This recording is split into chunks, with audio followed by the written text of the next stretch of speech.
వచ్చే కృపను ప్రభువారు అనుగ్రహించినందుకు దేవాతి దేవునికి వందనాలు చెల్లిస్తున్నాను. మరి ఈరోజు మరి అయ్యగారు నన్ను తమ్ముడిని ఇంట్రడ్యూస్ చేయమన్నారు. అనేక సార్లు ఆయన నన్ను ఇంట్రడ్యూస్ చేస్తూ ఉంటారు, కానీ తమ్ముడు పరిచయం చేయవలసిన అవసరం లేదు. నేను ఎక్కడ భారతదేశంలో ఎక్కడ వాక్యం చెప్పినా కొన్ని సంఘాలకి నేను వెళ్ళినప్పుడు తమ్ముడు వస్తున్నారేమో అని యవనస్తులు తరలి వస్తూ ఉంటారు అన్నమాట. నేను మాట్లాడుతూ ఉంటే అయ్యో భక్సింగ్ గారు వస్తారనుకున్నాము అని అంటారు. మరి నాకంటే దేవుడు ఎంతగానో దీవించి మరి నాన్నగారితో 14-15 సంవత్సరాలు కలిసి సేవ చేసే కృపానుభవాన్ని భక్సింగ్ గారికి అనుగ్రహించారు. యవనస్తుల మధ్య బలమైన పరికరముగా, శక్తివంతమైన సువార్థికుడుగా మరి దేవుడు అభిషేకించి దేవుని పిలుపును అందుకొని వాడబడుతున్న యవనస్తులు మరి భక్సింగ్ గారి గురించి ప్రార్థన చేయండి, కుటుంబాన్ని గురించి ప్రార్థన చేయండి. నాన్నగారు ప్రభు సన్నిధిలోకి వెళ్ళిన తర్వాత మేము ఇరువురము అన్నదమ్ములము కలిసి 2 రాష్ట్రాల్లో, నార్త్ ఇండియాలో దేవుని చిత్తమైతే అంతర్జాతీయంగా సేవ చేయాలి. నశించు ఆత్మల పట్ల భారాన్ని కలిగి సంఘాలు లేని చోట్ల సంఘాలు కట్టి సంఘ కాపరులను తర్ఫీదు చేసే కృపను ప్రభువారు మాకు అనుగ్రహించాలని ప్రార్థన చేస్తూ వచ్చాం. మరి 3 సంవత్సరాలు మరి గంభీరమైన సేవ చేసే కృపను ప్రభువారు మాకు అనుగ్రహించారు. మరి నేను తమ్ముడు ఎక్కడ పోటీ పడతామో అనగా, ఇద్దరం స్టేజ్ మీద ఉన్నప్పుడు రివైవల్ మీటింగ్స్ లో మేము వాక్యంలో పోటీ పడుతూ ఉంటాం. మరి తమ్ముడు చెప్పిన వాక్యం నేను మొదట చెప్తే అన్నకంటే బాగా చెప్పాలని తమ్ముడు అంటాడు, తమ్ముడు మొదట చెప్తే తమ్ముడు కంటే బాగా చెప్పాలి అని నేను ఆ రీతిగా వాక్యంలో పోటీ పడి అన్నదమ్ములముగా మరి నాన్నగారు వేసిన బాటలో, ఆధ్యాత్మిక బాటలో నడిచే కృపను ప్రభువారు మాకు అనుగ్రహించినందుకు దేవాతి దేవునికి వందనాలు చెల్లిస్తున్నాను. అదే రీతిగా మరి ఈ సమయంలో యేసు అనుచరులు, నాన్నగారు స్థాపించిన యేసు అనుచరులు కుటుంబ పక్షాన, మరి ప్రమోషనల్ ఎవాంజలిస్ట్ పక్షాన మరి మాతో పాటు వచ్చిన రెవరెండ్ సుధాకర్ గారు, మరి ఆ విజయవాడ స్టేట్ కోఆర్డినేటర్ సుధాకర్ గారు, అదే రీతిగా మీడియా కోఆర్డినేటర్ జో, మరి ఆ నూతనంగా మాతో పరిచయం చేస్తున్న మనోజ్ గారిని బట్టి దేవునికి వందనాలు చెల్లిస్తున్నాను. తమ్ముడు గారు వాక్యం చెప్పే ముందు ఒక వచనాన్ని మీతో చదివించాలని ఆశపడుతున్నాను. ప్రకటన గ్రంథము 1వ అధ్యాయము 3వ వచనము. ప్రకటన గ్రంథము 1వ అధ్యాయము 3వ వచనము. ఎవరన్నా బిగ్గరగా చదవండి ఒకసారి. సమయము సమీపించినది గనుక ఈ ప్రవచన వాక్యములు జాగ్రత్త వినాలి, చదువువాడును వాటిని విని ఇందులో రాయబడిన సంగతులను గైకొని వారును ధన్యులు. దేవునామానికి స్తోత్రం కలుగును గాక. సమయము సమీపించినది కనుక ఈ ప్రవచన వాక్యములు చదువువాడు, వినువాడు, దాని గైకొనేవాడు ధన్యుడు.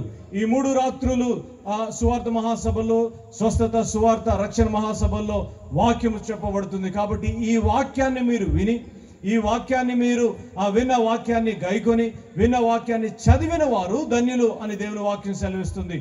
భక్సింగ్ అయ్య గారు రాకముందు మరి ఈ ప్రార్థన మనం చేయాలి. ప్రభువా, వినగలిగిన చెవులు గ్రహించే మనస్సు నాకు దయచే ప్రభువా, నేను వినాలని ఆశపడుతున్నాను. నీ స్వరాన్ని వినగలిగిన కృప నాకు దయచే ప్రభువా. నిన్న రాత్రి నేను చెప్పిన రీతిగా విశ్వాసము, దేవుని వాక్యము వినుట వలన విశ్వాసము కలుగును. నీ జీవితంలో విశ్వాసము రావాలి, విశ్వాసము కావాలి అనగా దేవుని వాక్యాన్ని వినాలి. విన్న వాక్యాన్ని నువ్వు గైకొనాలి. గైకొన్న వాక్యాన్ని మీరు అనవచ్చు, నాకు చదువు రాదేమో అని అనవచ్చు. చదువు రాని వారు వాక్యాన్ని వినాలి. అందుకనే నాన్నగారు టీవీలో పదే చెప్తూ, చదువు రాని వారు వినుట వలన మీరు దీవించబడతారు, చదువుట వలన దీవించబడతారు, గైకొనుట ద్వారా దీవించబడతారు. కాబట్టి అట్టి కృప పరిశుద్ధాత్మదేవుడు ఈ రాత్రి మనకు అనుగ్రహించి తన దీన సేవకుడైన భక్సింగ్ గారి ద్వారా మనము వినుగాక. గట్టిగా చప్పట్లు కొట్టి భక్సింగ్ గారు మనం ఆహ్వానిస్తామా?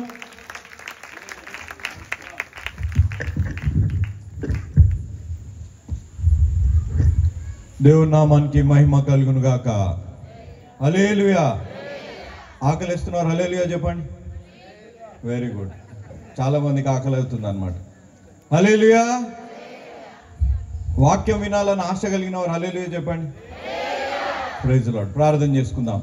కృపా సత్య సంపూర్ణుడైన దేవ, జీవం కలిగిన మా దేవ, మీ పరిశుద్ధ పాదాల దగ్గరకు వచ్చి మేము ప్రార్థిస్తున్నాము తండ్రి. ఎంతైనా నమ్మదగిన దేవుడుగా మా జీవితాల్లో మీరు ఉన్నందుకు మీకు స్తుతులు స్తోత్రాలు చెల్లించుకుంటున్నాం. మరొక రోజు, చివరి రోజు ప్రభువా, ఈ కూడికలకి ఈరోజు మేము వాక్యం వింటున్నాము తండ్రి. మా చేతులలో ప్రభువా జీవం కలిగిన వాక్యము, పరిశుద్ధమైన వాక్యం మా చేతుల్లో పట్టుకొని మేము ఉన్నాము ప్రభువా. ఈ వాక్యం ద్వారా ఈరోజు మాతో మీరు మాట్లాడమని మేము బ్రతిమలాడుతున్నాం. అనేక మార్లు ప్రభువా మీ వాక్యాన్ని విని మేము వదిలేసిన వారంగా జీవించాము తండ్రి. కానీ మీరు మాత్రం మమ్మల్ని వదలని దేవుడుగా ఉన్నందుకు మీకు స్తుతులు స్తోత్రాలు చెల్లించుకుంటున్నాం. అనేక మార్లు ప్రభువా మా ప్రవర్తన ద్వారా మా మాటల ద్వారా అనేకుల్ని మేము బాధ పెట్టిన వారంగా ఉన్నాము తండ్రి. కానీ మీ మాటలు ఎల్లప్పుడూ మమ్మల్ని ఆదరించే మాటలుగా ఉంచినందుకు మీకు స్తుతులు స్తోత్రాలు చెల్లించుకుంటున్నాం. ఎన్నో మార్లు ప్రభువా మీ నుంచి దూరమై మేము జీవించాము తండ్రి. కానీ ప్రభువా మీరు మమ్మల్ని విడువని ఎడబాయని దేవుడుగా ఉన్నందుకు మీకు స్తుతులు స్తోత్రాలు మేము చెల్లించుకుంటున్నాం. అనేక మార్లు ఒంటరితనాన్ని అనుభవించాం. అనేక మార్లు కన్నీరు కార్చే పరిస్థితుల్లో ఉన్నాము తండ్రి. మా కన్నీరు తుడిచిన దేవుడివి తండ్రి. మా చెయ్యి పట్టుకొని నడిపించిన దేవుడుగా ఉన్నందుకు మీకు స్తుతులు స్తోత్రాలు చెల్లించుకుంటున్నాము తండ్రి. ఈరోజు ఈ వాక్యాన్ని మేము వినబోతుండగా, నేను బోధించబోతుండగా నా ద్వారా మాట్లాడండి. మీరు మహిమ పొందుకునే విధంగా, నేను కనుమరుగే మీ వాక్యము జీవించి ఫలించే విధంగా ప్రభువా చేరువచ్చిన ప్రతి బిడ్డకి దీవెనకరంగా, ఆశీర్వాదకరంగా, రక్షణలో నడిపింపబడే విధంగా, రక్షణలో బలపరిచే విధంగా ఉండులాగున మీరు సహాయపడి బలపరచమని మేము వేడుకుంటున్నాం. ఇంత సమయం వరకు ప్రభువా స్తుతి ఆరాధన ద్వారా మిమ్మల్ని మహిమపరిచాం. ఈ వాక్య పరిచయ ద్వారా మీరు మహిమ పొందుకోమని మేము వేడుకుంటూ ఈ కొద్దిపాటి ప్రార్థనని నన్ను మమ్మల్ని ప్రాముఖ్యంగా చేరువచ్చిన ప్రతి బిడ్డని మీ చేతులకు అప్పచెప్తూ యేసు నామం అడిగి వేడుకుంటున్నాము తండ్రి. ఆమేన్. దేవుడి నామానికి ఆ మహిమ కలుగును గాక. దేవాతి దేవుడికి ఎంతో వందనాలు, కృతజ్ఞతలు నేను చెల్లించుకుంటున్నాను. దేవుడు ఇచ్చిన ఈ అద్భుతమైన సమయాన్ని బట్టి మీకు స్తుతులు స్తోత్రాలు మేము చెల్లించుకుంటున్నాను. ఈరోజు ఈ వాక్యాన్ని బోధించే అవకాశాన్ని దేవాతి దేవుడు మాకు దయచేసినందుకు దేవుడికి ఎంతో వందనాలు చెల్లించుకుంటున్నాను. ఈరోజు నేను ఒక సేవకుడుగా నిలబడే అవకాశాన్ని దేవాతి దేవుడు ఇచ్చారు. అల్లుపుడిని, పనికిరాని వాడిని, దేనికి పనికిరాని వాడినైనా నన్ను దేవుడు ఇంత గొప్ప అవకాశాన్ని ఇచ్చి, దేవుడు నాకు ఇచ్చిన గొప్ప అవకాశాన్ని బట్టి దేవుడికి ఎంతో వందనాలు. ఈ సమయంలో ఆ మహానుభావులు మా తండ్రి గారిని నేను జ్ఞాపకం చేసుకుంటున్నాను. మా తండ్రి గారి యొక్క జీవితం ద్వారా, మా తండ్రి గారు జోషి అన్నగారు, ఆయన జీవితం ద్వారా నేను ప్రేరేపింపబడి సేవలోకి రావడం జరిగింది.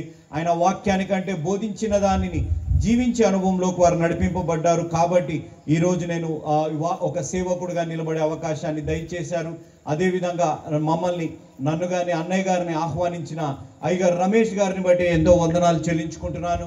ప్రాముఖ్యంగా ఒక్క మాట నేను చెప్పాలని నేను ఎంతో ఆశపడుతున్నాను. అన్నయ్య గారు చెప్పారు నిన్న. ఈరోజు ముందుగా పాస్టర్మ గారికి మీరు అందరు చప్పట్లు కొట్టాలి ఒకసారి. నేను వచ్చినప్పటి నుంచి చూస్తున్నాను, మా సేవకుడు ఇక్కడ ఉన్నాడు, ఆయన సోషల్ మీడియా ఇన్ఛార్జ్.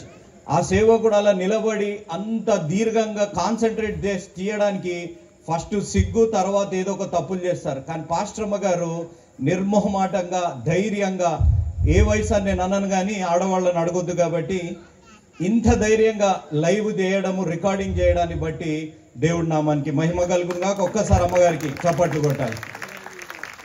కాబట్టి అడ్డు రాకుండా, ఎవరికి ఇబ్బంది కలగకుండా అమ్మగారు చేరేసుకొని అవసరాన్ని బట్టి తిరిగి ఎక్కడెక్కడ ఎప్పుడు ఏది తిప్పాలో తిప్పుతూ ఎంతో బాగా లైవ్ తీస్తున్నారు. అదేవిధంగా ఇప్పుడు వరకు పాటలు పాడిన వారిని బట్టి దేవుడికి స్తుతులు. ఒకసారి వారికి చప్పట్లు. అయ్యగారు ఎవరైతే స్తుతి చేశారో వారిని బట్టి స్తోత్రాలు. ఇది ఒక్కసారి ఫ్యాన్ ఇటు పెట్టండి అయ్యగారు, గాలి దీంట్లోకి వస్తుంది. Thank you. దానిని బట్టి ఎంతో వందనాలు. ఈరోజు మా అన్నయ్య గారు ముందు వాక్యం చెప్పే మరొక అవకాశాన్ని దేవాతి దేవుడు దయచేశారు. ఇంతకు ముందు మా నాన్నగారితోని కొన్ని సందర్భాలలో ఈ విధంగా వేదికని పంచుకొని వాక్యం చెప్పే అవకాశాన్ని దేవుడు దయచేశారు. ఈరోజు అన్నయ్య గారితో మరొకసారి ఈ అవకాశాన్ని దయచేశారు. ఈ ప్రాంతానికి నేను ముందు కూడా వచ్చాను, చాలా మార్పు వచ్చింది. ఈ ప్రాంతానికి ముందు కూడా నేను వచ్చాను. అప్పుడు ఇంకా ఈ బిల్డింగ్ లేదు, ఆ టైంకి ఆ బిల్డింగ్ లేదు. అప్పుడు ఇదంతా నిండింది, కొంచెం జనాభా తక్కువైనట్టుంది. ఏది ఏమైనప్పటికీ వచ్చిన వారు ధన్యులు. హల్లెలూయా. మీరు వచ్చిన వారు ధన్యులు. ఆమేన్. కాబట్టి ఈరోజు నేను 2 విషయాల మీదే నేను వాక్యం చెప్పాలని నేను ప్రేరేపింపబడ్డాను. ఒకటి మాటలు, ఇంకొకటి సమయం. ఈ 2 విషయాలపై నేను ఈరోజు వాక్యం చెప్పాలని నేను ప్రేరేపింపబడ్డాను. మాటలు అనేవి ఒకసారి నోరు జారాక, మాటలు అనేవి ఒకసారి మన నోటి నుంచి బయటకు వెళ్ళాక ఆ మాటను మనం తిరిగి తీసుకోలేం. ఆ మాట ద్వారా గాయం కలుగుతుంది, ఆ మాట ద్వారా కొన్ని జీవితాలు నిలబడతాయి అనేది మన జీవితాల్లో గ్రహించాలి. ఇంకొకటి సమయం అనేది కూడా చాలా ప్రాముఖ్యమైనది. ఈ ఈరోజు ఇక్కడ మనం జీవిస్తున్న వారము, ఈ సమయం ఒక్కసారి దాటింది అని అంటే ఆ సమయాన్ని మనం తిరిగి తీసుకోలేము, ఆ క్షణాన్ని మనం తిరిగి తీసుకోలేము అనేది మన జీవితాల్లో గ్రహించాలి. అది వయసు అయిపోయినా కానీ, అది జీవితంలో ఇంకొక అడుగు వేసినా కానీ, ఏ సమయంలో ఏ పని చేయాలి, ఏ సమయంలో ఏ విధంగా జీవించాలి, ఏ సమయంలో ఏ నిర్ణయాలు తీసుకోవాలనేది దేవుడి నడిపింపులో మనం చేస్తే చాలా బాగుంటుంది. అందుకే నాతో పాటు సామెతల గ్రంథం 18వ అధ్యాయం, సామెతల గ్రంథం 18వ అధ్యాయం 21వ వచనం. సామెతల గ్రంథం, జీవ మరణములు నాలుక వశము, దాని యందు ప్రీతిపడవారు దాని ఫలము తిందురు. దాని ఫలము తిందురు.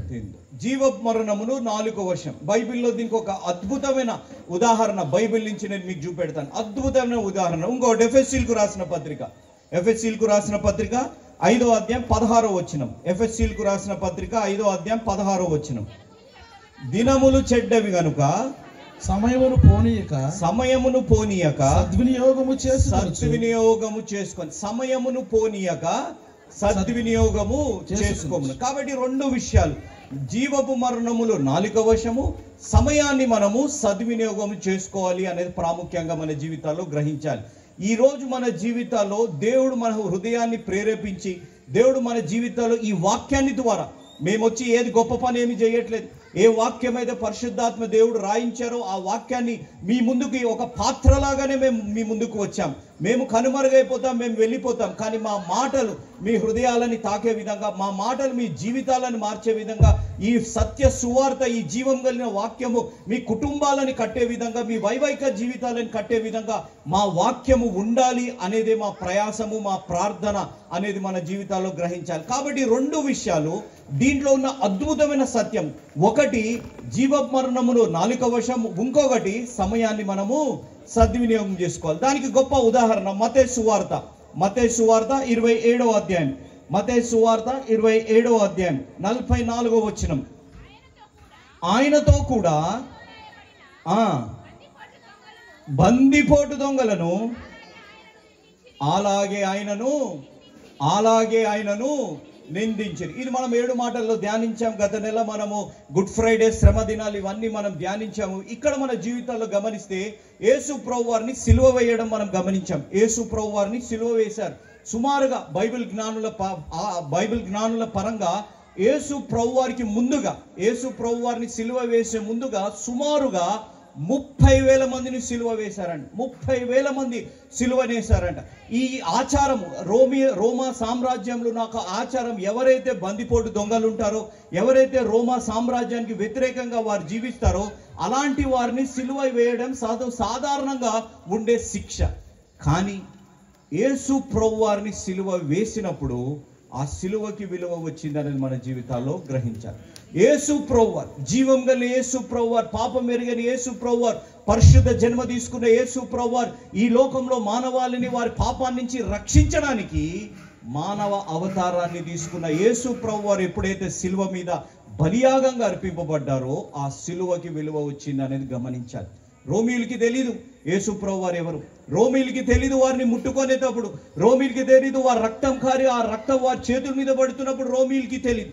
కానీ ఎప్పుడైతే యేసు ప్రభువారు పునరుద్ధానులయ్యారు, ఎప్పుడైతే యేసు ప్రభువారు అక్కడున్న సర్వలోకానికి ఆయన ఒక్క జీవము, ఆయన ఒక్క మరణము, పునరుద్ధానం ద్వారా సర్వలోకం సువార్త ప్రకటింపబడిందో రోమీయులు అప్పుడు గుర్తించారు.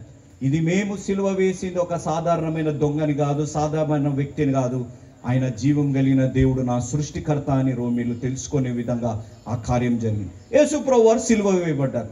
ఇద్దరు బందిపోటు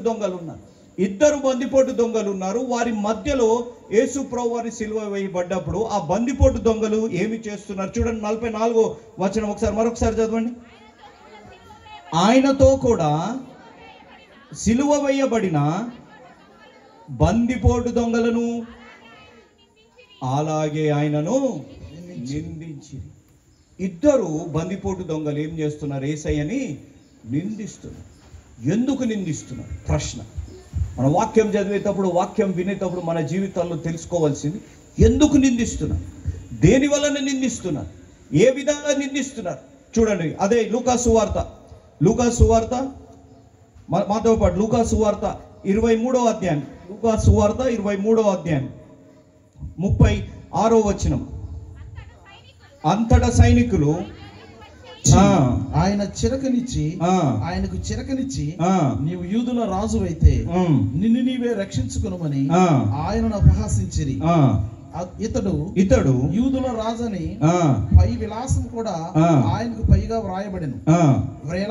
వ్రేలాడవేయబడిన ఆ నేరస్తులలో ఒకడు ఆయనను దూషించుచు నీవు క్రీస్తువు కదా నిన్ను నీవు రక్షించుకొనుము మమ్మును కూడా రక్షించుమని చెప్పాను. ఇక్కడ మీరు గమనించారు, ఎందుకు ఆ ఇద్దరు దొంగలు యేసు ప్రభువారిని దూషిస్తున్నారు? ఎందుకు ఆ ఇద్దరు దొంగలు యేసు ప్రభువారిని ఆ విధంగా హేళన చేస్తూ, ఎందుకు యేసు ప్రభువారిని ఆ విధంగా వారు ఆ మాటల ద్వారా గాయపరిచే విధంగా ఉన్నారు అని అంటే, వారిద్దరూ ఒకే మరణం వైపు ఉన్నారు. వారిద్దరికి ఒకే శిక్ష పడింది. వారిద్దరు సిలువపై ఉన్నారు. ఇద్దరు యేసు ప్రభువారిని దూషించే పరిస్థితులు వారి జీవితాల్లో వచ్చినప్పుడు మీరు గమనించాలి, ఆ ఇద్దరు ఏ ప్రభావంలో ఉన్నారు, ఎందుకు యేసు ప్రభువారిని వారు ఆ విధంగా దూషిస్తూ హింసిస్తున్నారంటే, సిలువపై వారిద్దరు ఉన్నప్పటికీ, మధ్యలో యేసు ప్రభువారు ఉన్నప్పటికీ, సృష్టికర్త అయిన దేవుడు ఉన్నప్పటికీ, వారు కింద ఉన్న మనుషుల మాటలు వింటున్నారు కాబట్టి, ఆ మనుషుల ప్రభావితంలో వారు ఉన్నారు కాబట్టి, ఆ మనుషులు అటు ఇటు వెళ్తూ యేసు ప్రభువారిని హేళన చేస్తూ ఉన్నారు కాబట్టి, ఆ హేళన ప్రభావంలో, ఆ మనుషుల మాటల ప్రభావంలో ఉన్నారు కాబట్టి, ఆ ఇద్దరు దొంగలు యేసు ప్రభువారిని దూషిస్తున్నట్టు మనము గమనించగలుగుతాం. ఈరోజు నీ నా జీవితాల్లో మనం కూడా గమనించాలి, మనం ఎవరి ప్రభావంలో జీవిస్తున్నాం, మన జీవితాల్లో ఎవరు నడిపింపులో మన జీవితాల్లో మనం జీవిస్తున్నాము అనేది ఒక్కసారి ఆలోచించాలి. ఈరోజు 3 రోజులు, ఈ 3 రోజులు అయితే మేము వెళ్ళిపోతాం. ఈ 3 రోజులు మన జీవితాల్లో విన్న వాక్యము మన జీవితంపై ఎంతగా ప్రభావితం చేస్తాయి. వాక్యం ఎవరైనా వింటారు, క్రైస్తవులు ఎవరైనా అవ్వచ్చు. ఈ రోజుల్లో మన జీవితాల్లో గమనిస్తే anybody can become a Christian. ఎవరైనా క్రైస్తవుడుగా కావచ్చు.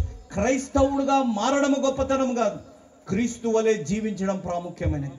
ఈరోజు నీ నా జీవితాల్లో గమనించాలి, నేను క్రైస్తవుని, బైబిల్ పట్టుకొని ఉన్నాను, లేకపోతే సంఘానికి వెళ్తున్నాను, కొంగు వేసుకున్నాను, లేకపోతే ఫలానా చేశానని ఎవరైనా చేయగలుగుతారు.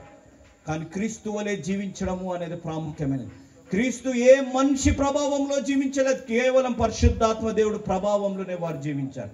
ఈరోజు నీ నా జీవితాల్లో ఏ మనుషుల ప్రభావంలో మనం జీవిస్తున్నాం, ఏ మనుషుల నడిపింపులో మన వైవాహిక జీవితాన్ని మనం నడిపిస్తున్నాం, ఏ మనుషుల ప్రభావంలో మనం వ్యసనాలకు అలవాటై మనం జీవిస్తున్నాం. సోషల్ మీడియా వచ్చేసి, నేను లాస్ట్ టైం ఈ ప్రాంతానికి వచ్చినప్పుడు సోషల్ మీడియా అంత యాక్టివ్గా లేదు, ఎప్పుడు కూడా సోషల్ మీడియాలో దాంట్లో ఈ ప్రభావం లేదు. కానీ ఈ రోజుల్లో ఏది నిజము ఏది అబద్ధం అనేది కూడా తేల్చుకోలేని పరిస్థితుల్లో అంత ప్రభావం వచ్చేసింది. ఈ రోజుల్లో ప్రాముఖ్యంగా గమనిస్తే వాట్సాప్ యూనివర్సిటీ. చదువుకునే అవసరం లేదు, మనం చదువుకునే అవసరం లేదు. వాట్సాప్ తెరిస్తే ఈ వార్త ఆ వార్త, ఇది జరిగింది అది జరిగింది అనే వార్తలు వినుకుంటూ మనుషుల నడిపింపులో, మనుషుల ప్రభావంలో జీవించుకుంటూ మనం క్రీస్తు నుంచి దూరం అవుతున్నామేమో అనేది ఆలోచించాలి. ఈరోజు ఇక్కడ ఉన్న వారు చాలా మంది జీవితాల్లో మీరు ఒకసారి ఆలోచించాలి, మన జీవితాల్లో ఎవరి మాటలు మనం విని మన జీవితాన్ని ముందుకు కొనసాగిస్తాం. ఈరోజు ఇక్కడ అన్నయ్య గారు నిన్న చెప్పారు. ఎంతమంది సంవత్సరం వాగ్దానం తీసుకున్నారు చెప్పండి? ఎంతమంది సంవత్సరం వాగ్దానం తీసుకున్నారు చెప్పాలా? హల్లెలూయా. ఎంతమంది గుర్తుంది చెప్పండి? 1. తీసుకున్న వారి సంఖ్య ఎక్కువ ఉంది, గుర్తున్న వారి సంఖ్య చాలా తక్కువ ఉంది. 1, 2 ఎందుకు గుర్తులేదు? 3, 4 ఎందుకు గుర్తులేదు? 5 ఎందుకు గుర్తులేదు చెప్పండి? తీసుకున్నప్పుడు అంత ఉత్సాహం, అది నెరవేరుతుందని నమ్మేవారు ఎంతమంది చెప్పండి? నువ్వు నెరవేరుతుందని నమ్మినప్పుడు నువ్వు గుర్తు కూడా పెట్టుకోవాలి. నీ జీవితాల్లో, నా జీవితాల్లో గుర్తు పెట్టుకోవాల్సింది, వాగ్దానం దేవుడు ఇచ్చిన దేవుడు. మనం బట్టి కొట్టిన మాట ఏంటి? వాగ్దానం ఇచ్చిన దేవుడు బట్టి అయితే బాలే కొట్టాము కదా. నెరవేరుతుందని ఎంతమంది నమ్ముతున్నారు చెప్పండి? అబద్ధం ఇది. నువ్వు నమ్మితే నీ హృదయంలో, నీ జీవితంలో అది నెరవేరుతుంది. నాకు ఈ సంవత్సరం వచ్చిన వాగ్దానము, నేను స్వస్థపరిచే యెహోవాను నేను అన్నారు. నేను అనుకున్నాను, దేవా నేను సేవకుడిని, నాకు ఇలాంటి వాగ్దానం ఇచ్చావే, పర్లేదులే, వచ్చింది తీసుకున్నాం, వచ్చిందిలే అని అనుకున్నాను. నేను ఆలోచనలో ఉన్నాను. మా అన్నగారు ఉన్నారు. మార్చి 16వ తారీఖున నేను చర్చికి వెళ్ళాను. 16, 18 తారీఖులో చర్చికి వెళ్ళాను. చర్చికి వెళ్ళి నేనే డ్రైవ్ చేసుకు వెళ్ళాను. చర్చ్ అయిపోయింది, ప్రసంగం అయిపోయింది, అంతా అయిపోయింది. బయటకు వచ్చి సరే అయిపోయింది, లేట్ అయింది కదా, కొంచెం టిఫిన్ తిందామని వెళ్ళి ఇలా టిఫిన్ మెనూ చదువుతుంటే కళ్ళు తిరిగి పడిపోయింది. కళ్ళు తిరిగి పడిపోయాను. కళ్ళు తిరిగి పడిపోతే నేను పడిపోయింది నాకు తెలియదు. నా చేతిలో నా చిన్న కుమారుడు ఉన్నాడు. నా చేతుల్లో నా చిన్న కుమారుడు, నా భార్య ఏమో అక్కడ టేబుల్ ఏదో చూస్తానికి వెళ్ళి చూసే లోపల నా కళ్ళు తెరిసే వరకు నేను ఎమర్జెన్సీలో ఉన్నాను. నేను ఎమర్జెన్సీలో ఉన్నప్పుడు ఇదంతా గొప్పు కట్టేసింది. ఇదంతా నా జుట్టు ఇక్కడ చూడండి, ఇక్కడ జుట్టు ఉంది, ఇక్కడ జుట్టు లేదు. ఈ జుట్టులోంచి అంతా సెలైన్ ఎక్కియడం, అది ఎక్కియడం, ఇది ఎక్కియడం అంతా జరిగింది. నేను ఇంటికి వచ్చాక నేను ఆలోచించాను, దేవా ఎందుకు జరిగింది అని అంటే, నీ జీవితాల్లో నువ్వు కొన్ని మార్లు నువ్వు మర్చిపోతున్నావు. నేను ఇచ్చిన మాట, నిన్ను స్వస్థపరిచే దేవుణ్ణి నేను. నువ్వు సేవకుడువైనా, నువ్వు సువార్త పరిచర్య చేసినా, నువ్వు ఏమి చేసినా, నీ జీవితంలో దేవుడిచ్చిన మాట, నేను చెప్పే మాట గుర్తుపెట్టుకోవాలి, దేవుడిచ్చిన మాట అది నెరవేరేది అనేది మన జీవితాలలో. ఇక్కడ తగిలిన దెబ్బ ఇక్కడ తగులుంటే ఈరోజు నేను ఇక్కడ నిలబడేవాడిని కాదు. ఇక్కడ తగిలిన దెబ్బ ఇక్కడ తగులుంటే ఈరోజు నేను నిలబడేవాడిని కాదు. మా అన్నయ్య గారు ఉన్నారు, అందరు హాస్పిటల్కి వచ్చారు, వెంటనే చూశారు. దేవుని కృప, ఉదయకాలం దెబ్బ తగిలింది, సాయంకాలానికి నేను ఇంటికి వెళ్ళాను. ఈరోజు నీ నా జీవితాల్లో గ్రహించాలి, వాగ్దానాన్ని ఎప్పుడు ప్రతిరోజు ఎత్తిపట్టుకోవాలి. ఎందుకంటే ఏదో అది ఆట వస్తువు కాదు, లేకపోతే ఏదో మనం ఆచారపరంగా న్యూ ఇయర్ రోజు తీసుకున్నాం అనేది కాదు. ప్రతిరోజు వాగ్దానం ఎత్తి పెట్టుకోవాలి. దేవుడు ఒక గొప్ప ఉద్దేశంతో నీకు ఆ వాగ్దానం ఇచ్చాడు. ఆ ఉద్దేశము నెరవేర్చే వాగ్దానం, ఈ బైబిల్ అంతా వాగ్దానమే. నీ హృదయాన్ని ప్రేరేపించడానికి, నేను ప్రోత్సహించడానికి, ఆ వాగ్దానం నీ జీవితాల్లో ఇచ్చిన దేవుడు నెరవేరుస్తారు అనే ఒక నమ్మకాన్ని, ఒక దృఢ సంకల్పాన్ని నీ జీవితాల్లో అనుగ్రహించడానికి దేవుడు ఇచ్చిన వాగ్దానం. కానీ నువ్వు ఎంతగా నమ్ముతున్నావు? వాగ్దానాన్ని పక్కకు పెట్టి మనుషుల నడిపింపులో నువ్వు జీవిస్తున్నావు. ఈరోజు ఎంతమంది ఇక్కడ ఉన్నవారు దేవుణ్ణి బహుగా విశ్వసించేవారు? ఎంతమంది చెప్పండి. బహుగా విశ్వసించేవారు. నా కష్టం వచ్చినా, నష్టం వచ్చినా, నా జీవితంలో బాధ వచ్చినా, దుఃఖం వచ్చినా, నా దేవుడు నా తోడున్నారని నమ్మేవారు ఎంతమంది చెప్పండి. అబద్ధం, ఇదంతా అబద్ధం. ఫస్ట్ దుఃఖం వస్తే ఎవరి దగ్గరికి వెళ్తాం చెప్పండి? భార్య భర్తల్లో కొట్లాటైతే ఫస్ట్ ఎక్కడికి వెళ్తాం చెప్పండి? మోకరించి ప్రార్థిస్తామా? చెప్పాలా? మోకరించి ప్రార్థించేవారు ఎంతమంది చెప్పండి? కొట్లాటైన వెంటనే మోకం ఇక్కడి నుంచి నందిగామ వరకు పెట్టుకున్న తర్వాత కాదు, కొట్లాటైన వెంటనే, దేవా ఈరోజు నా భార్యతో, దేవా ఈరోజు నా భర్తతో నువ్వే సమాధానపరచు. నువ్వు వాగ్దానం ఇచ్చిన దేవుడివి, నమ్మదగిన. ఆ నమ్మకం నీ నా జీవితాల్లో ఉండాలని గ్రహించాలి. మేమేం దిగుబడలేదు, ఊరిని మేము పరలోకా నుంచి దిగుబడలేదు. నిన్నే వచ్చేటప్పుడు నా భార్యతో చిన్న మాట అయిపోయింది. నిన్నే వచ్చే ముందే వెళ్తున్నానని చెప్పి వచ్చాను. అన్నయ్య అడుగుతున్నాడు, ఎవరితోనరా నువ్వు చాటింగ్ చేస్తున్నావు అని. అన్న భార్యతో అన్నాను. దారిలో వచ్చాక దేవుడు మాట్లాడాడు, ఎందుకురా నీకు అవసరమా వాక్యం చెప్పడానికి వెళ్తున్నావు కదా అని. వచ్చే ముందు ఒక ముద్దు కలిగిన ఒక ముచ్చట చెప్పి వస్తే ఈరోజు సమాధాన పడి వీడియో కాల్లో మాట్లాడుకునే పరిస్థితి వచ్చింది. కాబట్టి మనం చేయవలసిన పని, నేను చెప్పే మాట, మన జీవితాల్లో దేవుడు మనతో మాట్లాడుతున్నప్పుడు అది వినే ఇంగిత జ్ఞానాన్ని, వినే ఆత్మీయ జ్ఞానం మన జీవితాల్లో. ఈ ఇద్దరు దొంగలు ఉన్నారు, ఇద్దరు దొంగలు హేళన చేస్తున్నారు, ఇద్దరు దొంగలు మనుషుల ప్రభావంలో ఉన్నారు. ఆ ఇద్దరు దొంగలు ఒకే శిక్ష అనుభవిస్తున్నారు. ఇద్దరు దొంగలకు మరణ శిక్ష పడింది. ఇద్దరు ఒకటే నేరం చేశారు. వారిద్దరు ఒకటే చేసినప్పుడు ఇద్దరు మధ్యలో జీవం గలన యేసు ఉన్నాడు. జీవం గలన యేసు, పాపం ఎరుగని యేసు, సర్వ సృష్టికర్త అయిన యేసు, సార్వభౌముడైన యేసు, సర్వశక్తి కలిగిన యేసు వారి మధ్యలో ఉంటే వారు హేళన చేస్తున్నారు. వారు యేసు మాట వినకుండా ముందుగా వారు అక్కడ మనుషుల మాట విన్నారు. ఈరోజు చాలా మంది వైవాహిక జీవితాలు నేను గమనించినప్పుడు నేను చూస్తాను, నీ వైవాహిక జీవితంలో సమస్యలు వచ్చినప్పుడు దేవుడు మాట వినాలి, మనుషుల మాట వినకూడదు. మేము టీవీలో వస్తాం, అన్నయ్య గారు, నేను, మా నాన్నగారు టీవీలో వచ్చినప్పుడు ఎంతమంది చెల్లెళ్ళు, ఎంతమంది అక్కలు, బాబు కొట్లాట అయిపోయింది, తమ్ముడు అన్నయ్య కొట్లాట అయిపోయింది, తొందరపాటుగా తల్లిదండ్రుల మాట విని వెళ్ళిపోయింది. ఇప్పుడు నాకు నా భర్త కావాలి, ఇప్పుడు నా భార్య కావాలి. నేను తొందరపాటు నిర్ణయంలో ఇంట్లోంచి పారిపోయి వచ్చాను.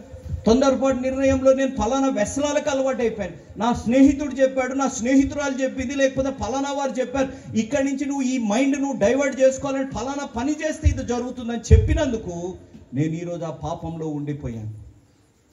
కానీ దేవుడు నాకు ఒక అవకాశం ఇస్తాడు. ఎస్, దేవుడు ఒక అవకాశం. చూడండి, అదే లూకా సువార్త 39వ వచనం. 23వ అధ్యాయం 39వ వచనం. వేలాడవేయబడిన ఆ నేరస్తుడు ఒకడు ఆయనను దూషించుచు, నీవు క్రీస్తువు కదా, నిన్ను నీవు రక్షించుకొనుము, మమ్మను కూడా రక్షించమని చెప్పాను. అయితే రెండో వాడు వారిని గద్దించి నీవు అదే శిక్షా విధిలో ఉన్నావు గనుక దేవునికి భయపడవా? మనకైతే దేవునికి భయపడవా? ఇద్దరు హేళన చేశారే, ఇద్దరు మనుషుల ప్రభావంలో ఉన్నారే. సడన్ గా ఒక మనిషి స్వరము మారింది, ఒక మనిషి మాటలు మారినాయి. బందిపోటు దొంగలో ఒక వ్యక్తి మాటలు మారాయి, స్వభావం మారింది. ఎందుకు మారింది, ఎలా మారింది? అప్పటి వరకు మనుషుల ప్రభావంలో ఉన్న వ్యక్తి ఒక మాట విన్నాడు. ఏంటి ఆ మాట? తండ్రి, వీరేమి చేయించున్నారు వీరికి తెలియదు కనుక వీరిని క్షమించండి అన్నారు. ఈరోజు నీ నా జీవితాల్లో గ్రహించాలి. నీ హృదయం మారాలి, నీ జీవితం మారాలి, నీ కుటుంబంలో పరిస్థితులు మారాలి. ఏ తల్లి అయితే, ఏ తండ్రి అయితే మీ బిడ్డల కొరకు ప్రార్థిస్తున్నారు, మీ బిడ్డల వైవాహిక జీవితం కొరకు ప్రార్థిస్తున్నారో, మీరు వినవలసింది మనుషుల మాటలు కాదు, మీరు వినవలసింది సృష్టికర్త మాట. బందిపోటు దొంగ హృదయము మారింది. అప్పుడు వరకు ఇద్దరు కలిసి వేధిస్తున్నారు, అప్పుడు వరకు ఇద్దరు కలిసి యేసయ్యను హేళన చేసిన వ్యక్తి, ఒక వ్యక్తి ఎప్పుడైతే యేసయ్య మాట విన్నాడో ఆయన జీవితము మారిపోయింది. ఈరోజు నీ నా జీవితాల్లో మాటల గురించి నేను చెప్పే మాట, జీవ మరణాలు నాలుక విషయం. దానికి బెస్ట్ ఉదాహరణ ఈ సిలువ దగ్గర ఉన్న ఇద్దరు దొంగలు. ఒక వ్యక్తి ఏమంటున్నాడు, దేవుణ్ణి దూషిస్తున్నాడు. ఇంకొక వ్యక్తి అంటున్న మాట, నీకు భయము లేదా? నువ్వు నేను శిక్ష పొందడం కరెక్టే, కానీ ఈయన శిక్షకి అర్హుడు కాదు. నీ నా జీవితాల్లో ఆలోచించాలి. ఈరోజు మనం ఎలాంటి పరిస్థితుల్లో ఉన్నాము అనేది ఒక్కసారి. మనం వాక్యం వింటున్నాం. అన్నగారు నిన్న చెప్పారు కదా, ఆదివారం విన్న వాక్యం ఎప్పటి వరకు మర్చిపోతారు? బుధవారం, గురువారం చాలా ఎక్కువైపోయింది.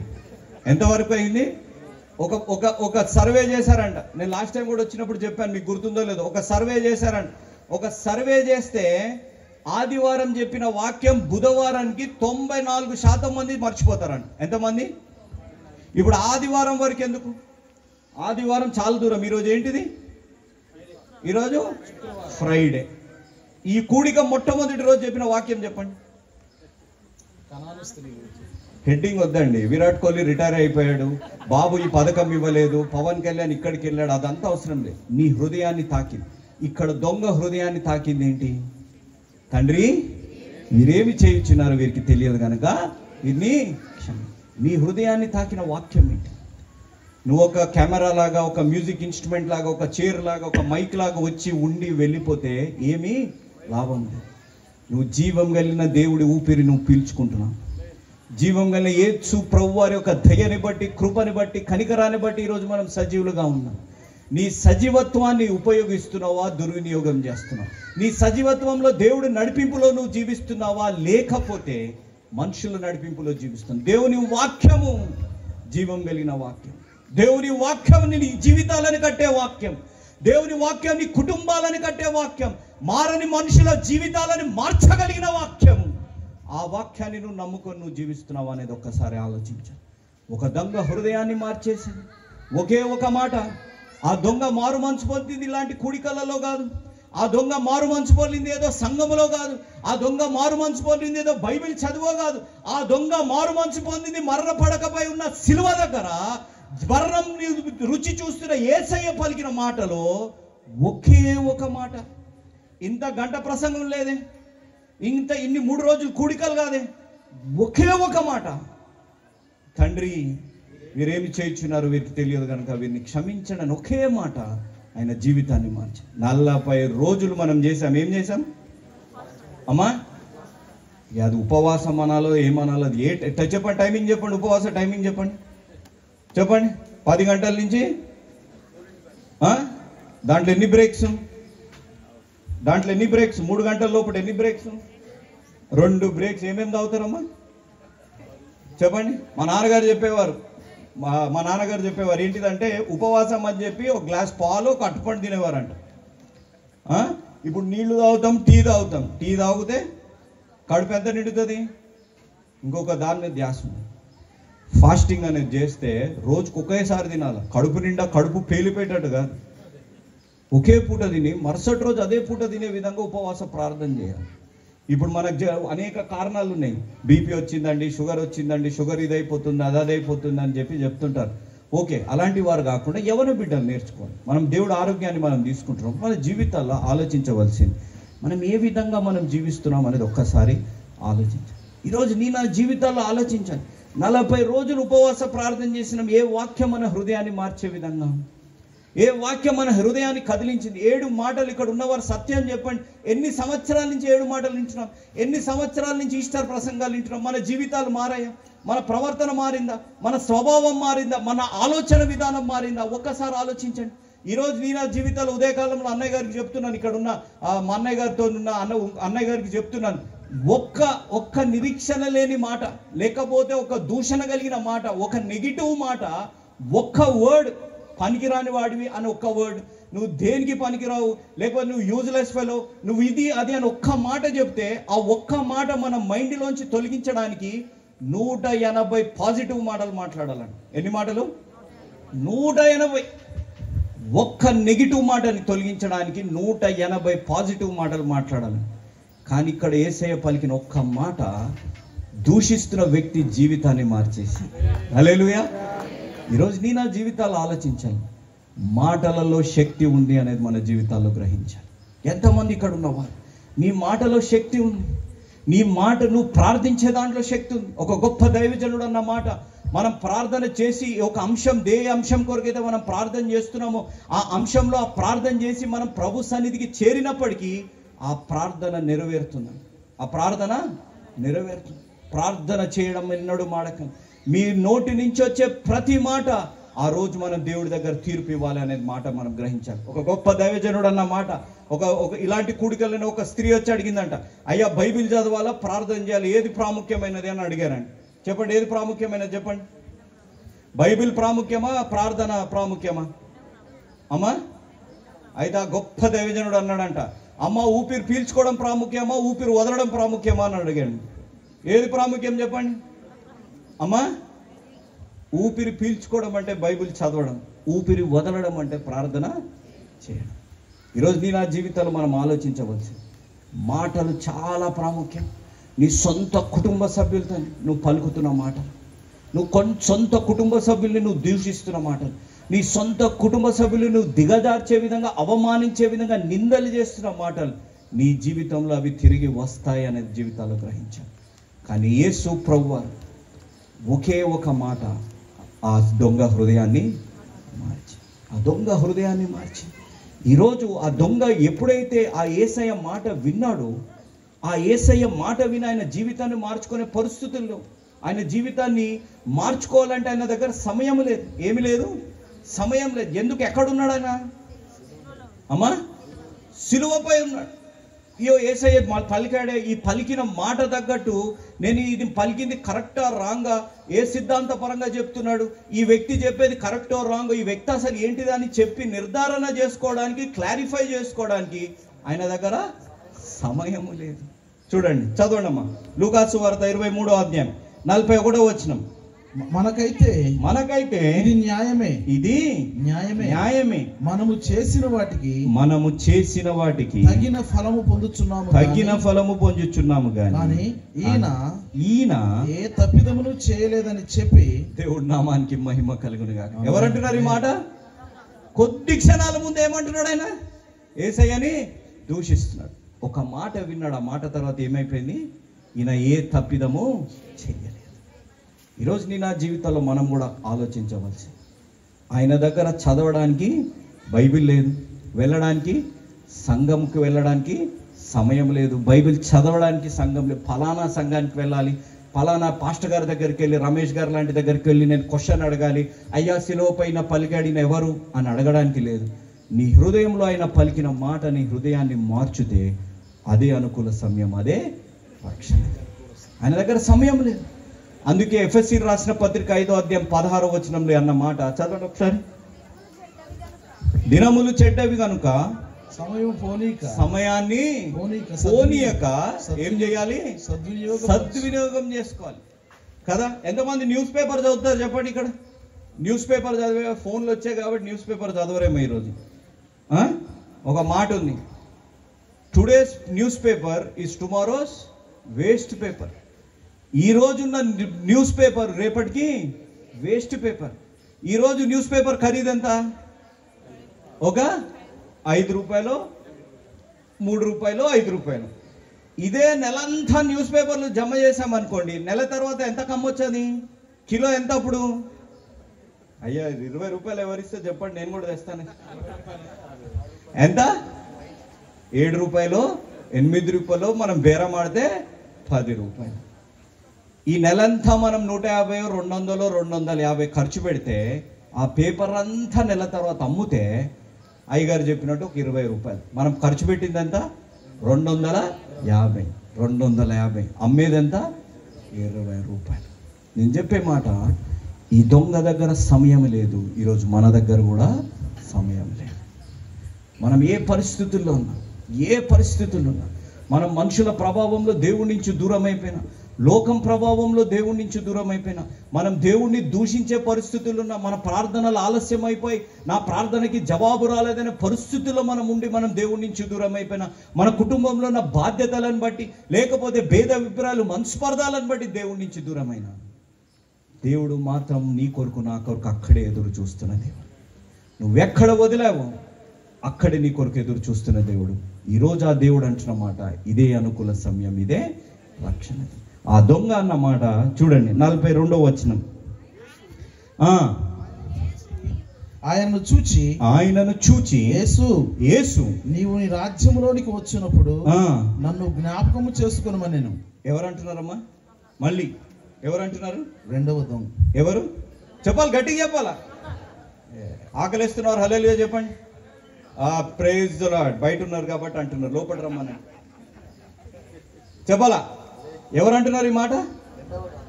దొంగ అంటున్నాడు. ఏమని అంటున్నాడు?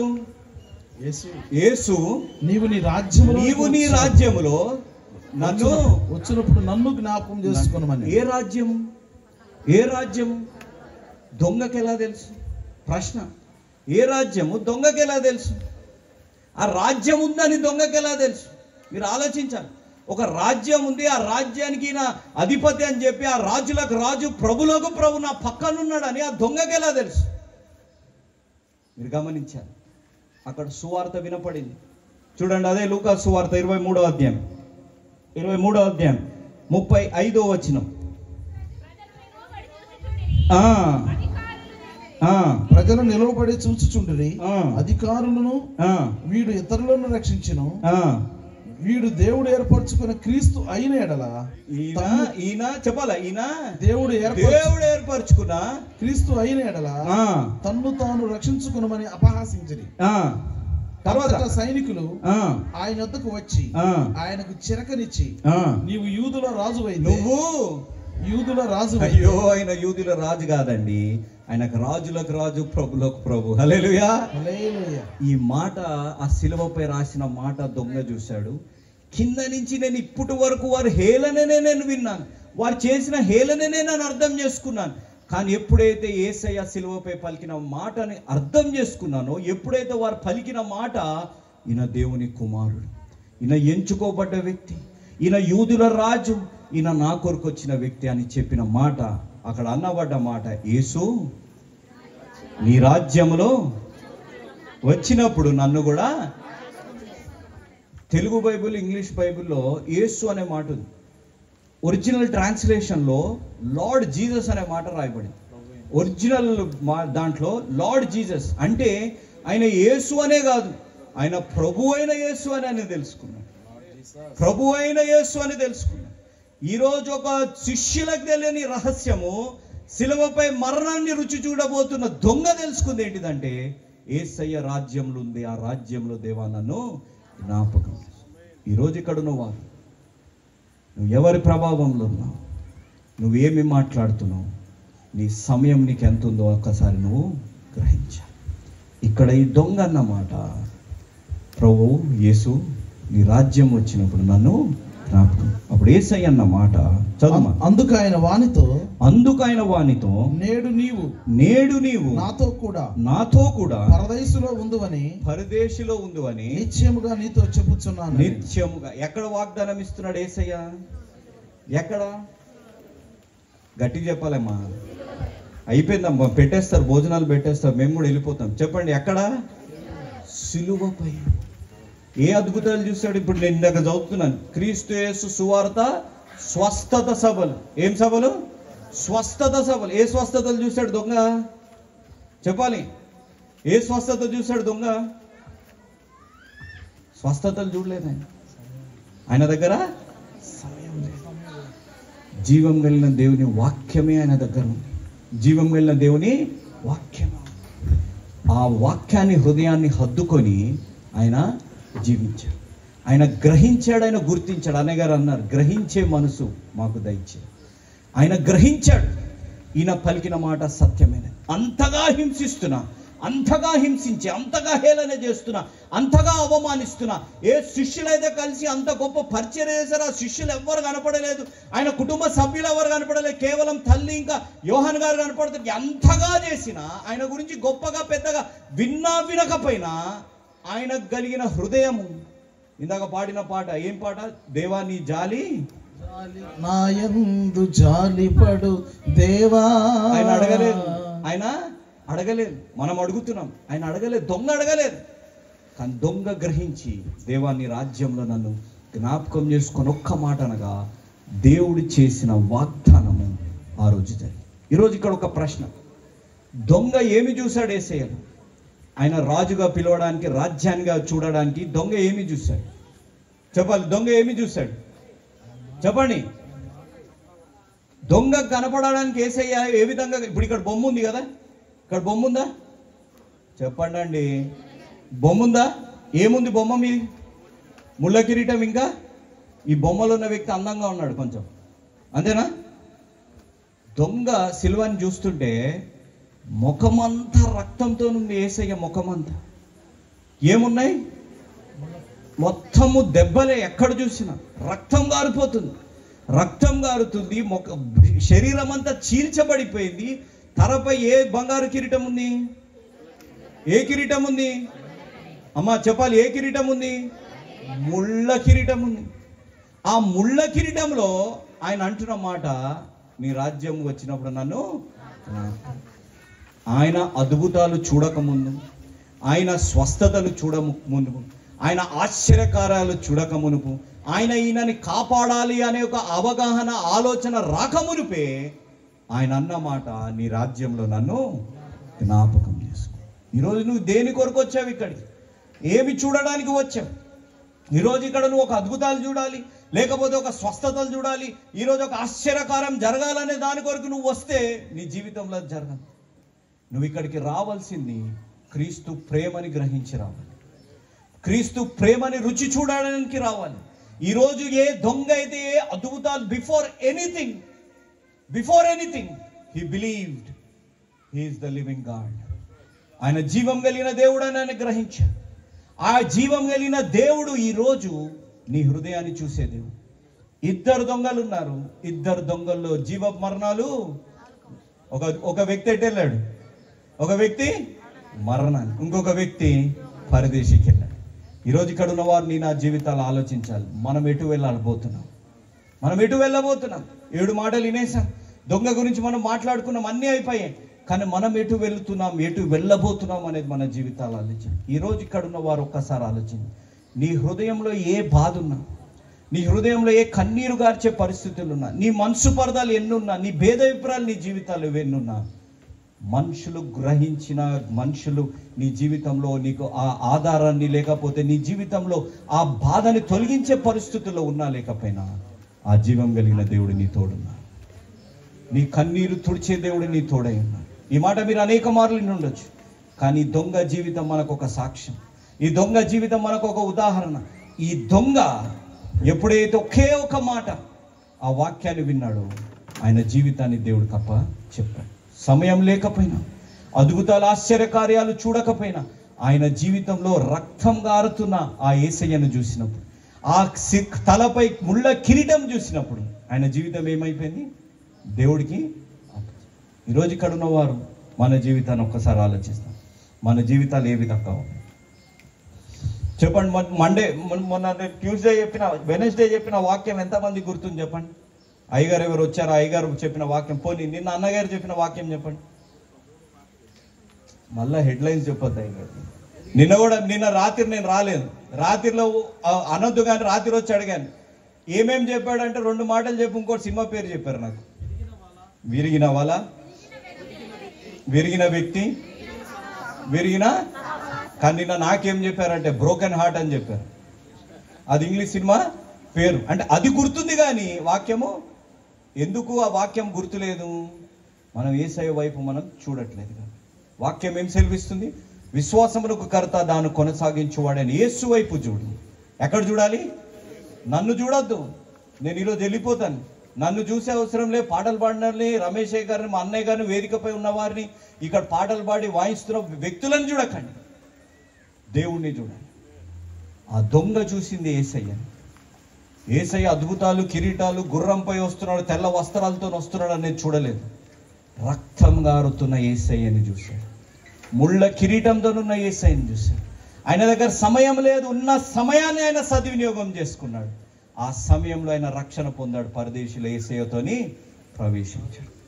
ఈరోజు నా జీవితాలు ఒక్కసారి ఆలోచించు. ఒక చిన్ని సాక్ష్యాన్ని చెప్పి నేను ముగిస్తాను. నా జీవితంలో జరిగింది. మా అన్నయ్య గారు కూడా ఉన్నారు, నాతో పాటు ఉన్న వ్యక్తి. నేను ఎక్కడికి వెళ్ళినా దేవుడు ప్రేరేపణ దగ్గర చెప్తాను.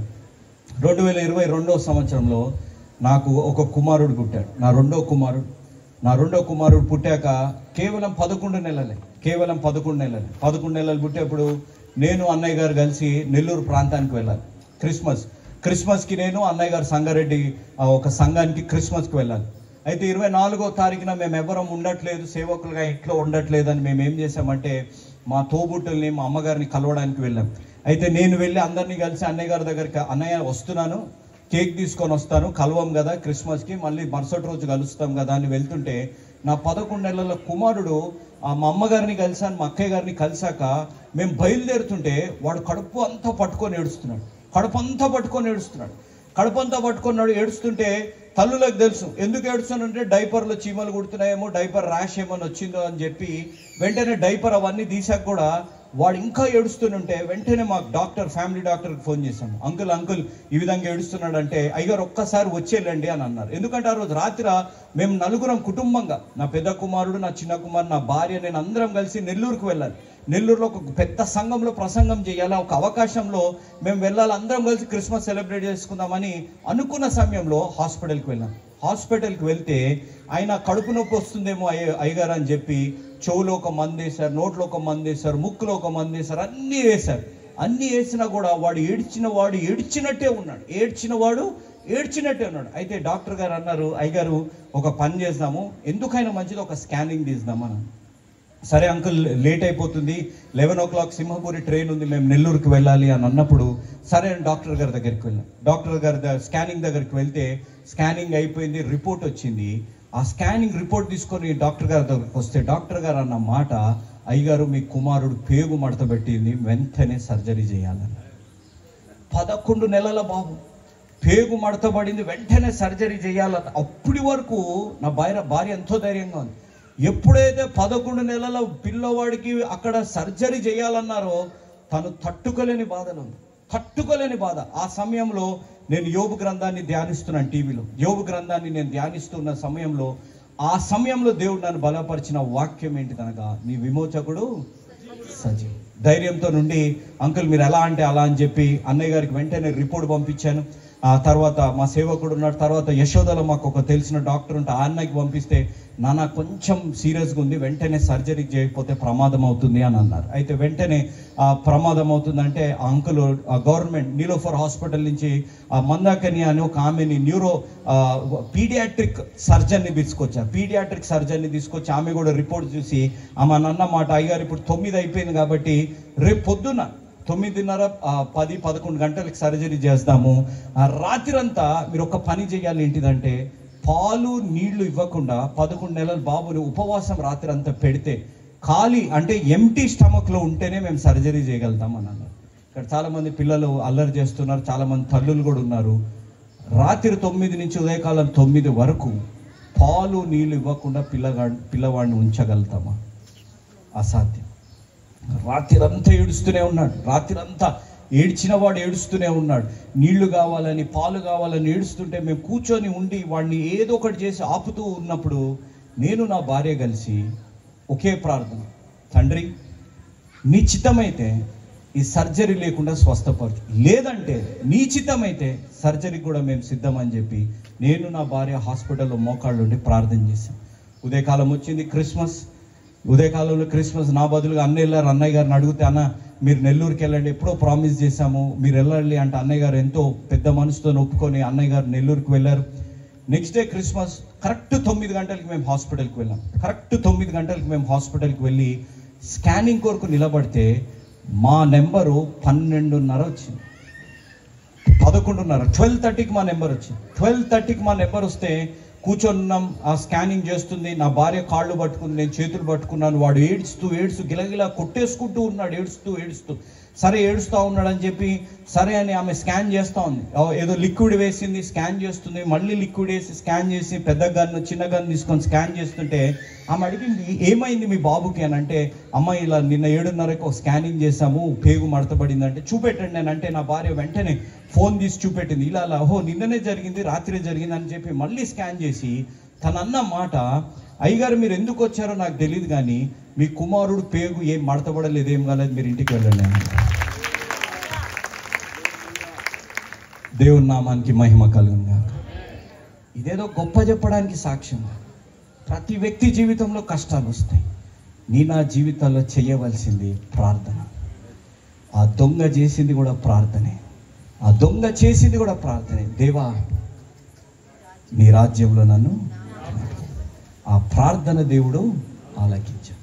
కొన్ని మార్లు ఆలస్యం అవ్వచ్చు, కొన్ని మార్లు వెంటనే ఆలకించవచ్చు, కొన్ని మార్లు నువ్వు చేసే ప్రార్థన సమయం తప్పై ఉండొచ్చు, నువ్వు చేసే ప్రార్థనే తప్పై ఉండొచ్చు. కానీ దేవుడు నీ వాక్యాన్ని వినే దేవుడు, నీ ప్రార్థనని వినే దేవుడు. ఆ దేవుడు ఆ రోజు మా ప్రార్థన విన్నాడు. ఈ రోజు వరకు సర్జరీ లేకుండా నా కుమారుడు కాపాడబడ్డాడు. ఈరోజు నేను చెప్పే మాట, నీ ప్రార్థనలో, నీ మాటలలో శక్తి. నువ్వు దేని కొరకైతే నువ్వు ప్రార్థన చేస్తున్నావు, పట్టుదలతో నువ్వు ప్రార్థన చేయి, దేవుడు నీ ప్రార్థనను ఆలకిస్తాడు. నువ్వు ఎన్నడూ కూడా పట్టుదలను వదలకు, ఎన్నడూ కూడా సమయం దాటిపోతుందని నువ్వు ఎప్పుడు కూడా ఆలోచించకు. ఉన్న సమయంలోనే బహుబలంగా నువ్వు ప్రార్థన చేయి, దేవుడు నీ ప్రార్థన ఆలకిస్తాడు. ఒకే మాట చివరిగా నేను చెప్పి ప్రార్థన చేస్తాను. ఒక్కసారి ఆలోచించండి. నోవా గారు ఓడను కట్టారు. ఆ ఓడలో అన్ని జంతువులు వెళ్తున్నాయి. ఎలాయా? అన్ని జంతువులు వెళ్తున్నాయా? అన్ని జంతువులు. ఎంతమంది ఉన్నారు ఆ కాలంలో? ఎంతమంది ఉన్నారు? 8 మంది. అన్ని జంతువులు వెళ్తున్నాయి. ఒక్కసారి ఆలోచించండి, నత్త ఎలా వెళ్ళి ఉండొచ్చు? నత్త పట్టుదలతోని ఆ ఓడ వైపు నడిపిపోడు. ఈరోజు నత్తను మనం చూస్తున్నాం కదా. పెళ్లిలో ఏదైనా పనులు జరిగి మెల్లగా జరుగుతుంటే ఏమంటారు? అమ్మలు చెప్పండి, ఏమంటారు? అమ్మా నత్తలాగే చేస్తున్నామే అని ఉట్టిగానే రాలేదు సామెత కదా. కానీ ఈరోజు ఆ నత్తను మనం చూడగలుగుతున్నాం అంటే, ఆ నత్తను తింటారు కూడా కొంతమంది. ఆ నత్తను తింటారు, నేను కూడా తిన్నాను. ఆ నత్తను తినేవారు ఉన్నారు, నత్తను చూసేవారు ఉన్నారంటే ఆ రోజు ఆ నత్త కలిగిన పట్టుదల. ఈరోజు మీరు ఏ పరిస్థితుల్లో దేవుడి నుంచి దూరం అయిపోయినా, పాపంలో మీరు జీవిస్తున్నా, వ్యసనాలకు అలవాటు అయిపోయినా, లోకంలో మీరు జీవించే పరిస్థితులు ఉన్నారు, మీ కుమారుడుగా, మీ తోబుట్టుగా, మీ కుటుంబంలో ఒక సభ్యుడిగా నేను విజ్ఞాపన చేసేది, దొంగ ప్రార్థనను దేవుడు ఆలకించిన దేవుడు, నీ కొరకు నా కొరకు రక్తాన్ని త్యాగం చేసిన దేవుడు నీ ప్రార్థనను వినడానికి సిద్ధంగా ఉన్నాడు. నువ్వు సమయాన్ని సద్వినియోగం చేయి. ఏ అద్భుతాలు మన జీవితాల్లో అవసరం లేదు, ఏ స్వస్థతలు మన జీవితాల్లో అవసరం లేదు. నువ్వు దేవుణ్ణి నీ సొంత రక్షకునిగా అంగీకరించు, నీ జీవితానికి నువ్వు యజమానిగా చేసి చూడు. నీ జీవితాల్లో దేవుడు స్వస్థతలు చేయునుగాక. ఆ కార్యం జరగాలంటే ఇదే అనుకూల సమయం, ఇదే రక్షణ. అందరం మోకరిస్తాం. అందరం, వీరైన వారు అందరూ మోకరించండి. నాతో పాటు వీరైన వారు అందరూ మోకరించండి. మీకు మోకాళ్ళు నొప్పులు లేకపోతే